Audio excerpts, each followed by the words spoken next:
गर्मी लगातार बढ़ती ही जा रही है। ये बात तो हम हर गुजरते दिन के साथ एक दूसरे से कहते ही रहते हैं और ये हाल सिर्फ भारत में ही नहीं है, बल्कि सिंगापुर और थाईलैंड में तो गर्मी ने पिछले 100 सालों का रिकॉर्ड भी तोड़ दिया है।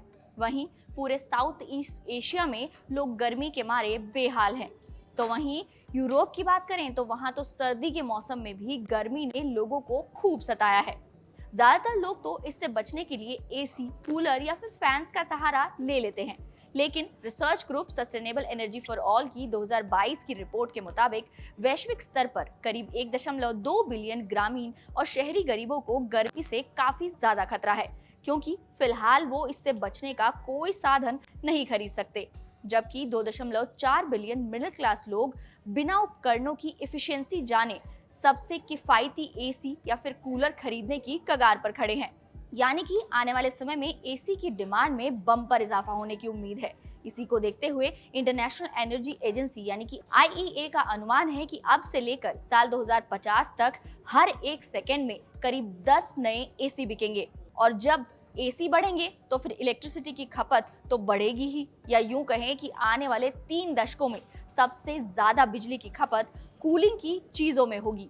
पहले ही यूएस और मिडिल ईस्ट के कुछ हिस्सों में गर्मी के दौरान स्पेस कूलिंग में बिजली की मांग का 2/3 से ज्यादा हिस्सा ले लेती है। जैसे सऊदी अरब में एसी में इस्तेमाल होने वाली बिजली कुल वार्षिक बिजली की मांग का 70% है। और आने वाले समय में भारत, चीन और इंडोनेशिया में भी बिजली की मांग में बढ़ोतरी होने की पूरी उम्मीद है। इन जरूरतों को पूरा करने के लिए बड़ी मात्रा में महंगी पीक बिजली क्षमता स्थापित करने की जरूरत होगी। वहीं अगर अभी की बात करें तो IEA के अनुसार स्पेस कूलिंग यानी कि पंखे, डीह्यूमिडिफिल्टर्स और एयर कंडीशनर्स हर साल 2000 से ज्यादा टेरावाट आवर्स बिजली का इस्तेमाल करते हैं, जो कि पूरे अफ्रीका में इस्तेमाल की जाने वाली कुल बिजली के 2.5 गुना के बराबर है और पूरे विश्व में इस्तेमाल होने वाली कुल बिजली का करीब 10% है, जिसके अभी की नीतियों और लक्ष्यों के आधार पर 2050 तक 6200 टेरावाट तक बढ़ने की उम्मीद है, जिसमें कि करीब 70% डिमांड घरों में लगे एसी से आ रही है। वहीं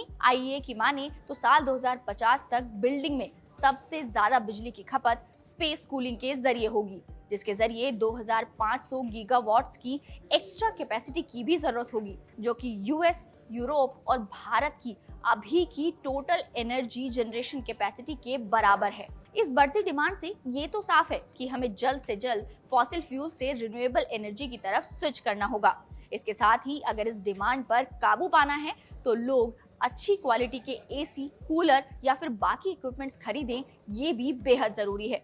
इसके लिए सरकार को अच्छी पॉलिसीज बनाने की भी जरूरत है, जिससे लोग इफिशिएंट एसी यूनिट्स खरीद पाएं।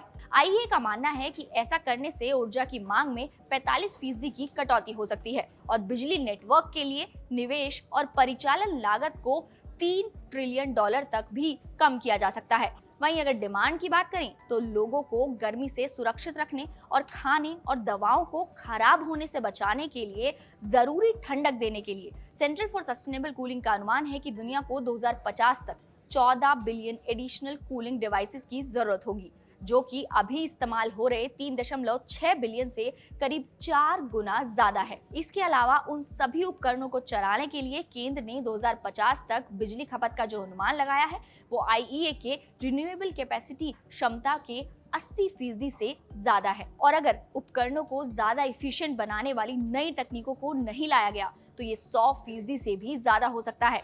हालांकि इस बीच रिन्यूएबल एनर्जी कैपेसिटी में भी इजाफा होगा, जिससे कि हम जो फॉसिल फ्यूल्स है उससे रिन्यूएबल एनर्जी की तरफ शिफ्ट हो पाएंगे। और उम्मीद है कि पूरी दुनिया जल्द से जल्द फॉसिल फ्यूल से रिन्यूएबल एनर्जी की तरफ शिफ्ट होगी, जिससे कि प्रदूषण भी कम होगा और जो मांग है बिजली की वो भी हम दूसरी तरीकों से पूरी कर पाएंगे। तो ऐसी खबरों के लिए आप बने रहें हमारे साथ।